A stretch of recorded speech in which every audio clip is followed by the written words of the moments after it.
పులుపు ఘాటుల అద్భుత కావ్యం చింతకాయ ఆవకాయ. ఈ రుచి అమోఘం. మన తెలుగువారి వంటగదిలో ఎన్ని రకాల ఆవకాయలు ఉన్నా చింతకాయ ఆవకాయ స్థానం ప్రత్యేకం. ఆ పేరు వినగానే నాలుక చివర పులుపు సెగలు పడుతుంటాయి. మామిడికాయ ఆవకాయకు ఉన్న క్రేజ్ ఒకటైతే చింతకాయ ఆవకాయకు ఉండే రాయల్టీ మరొకటి. పచ్చి చింతకాయలోని సహజమైన పులుపు, దానికి తోడయ్యే ఎర్రటి కారం, మెంతులు, ఆవపిండి కలయిక ఒక రుచుల విందును సృష్టిస్తుంది. ఏడాది మొత్తం చెక్కు చెదరకుండా మీ భోజనానికి తోడుగా ఉంటుంది. వేడివేడి అన్నం, నెయ్యి, చింతకాయ ఆవకాయ కలిపి తింటే స్వర్గం. పెరుగన్నంలో నంచుకుంటే ఆ మజాయే వేరు. దోశ, ఇడ్లీ వంటి టిఫిన్స్లోకి కూడా ఇది అదిరిపోతుంది.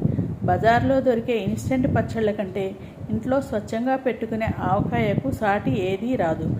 ఈ సీజన్లో మీరు కూడా మీ ఇంట్లో ఈ పుల్లటి విందును ఆస్వాదించాలి అనుకుంటున్నారా? అయితే ఇంకెందుకు, కనిపిస్తున్న నెంబర్లకు వాట్సాప్ చేసి ఆర్డర్ చేయగలరు. Komali homemade foods and herbal products.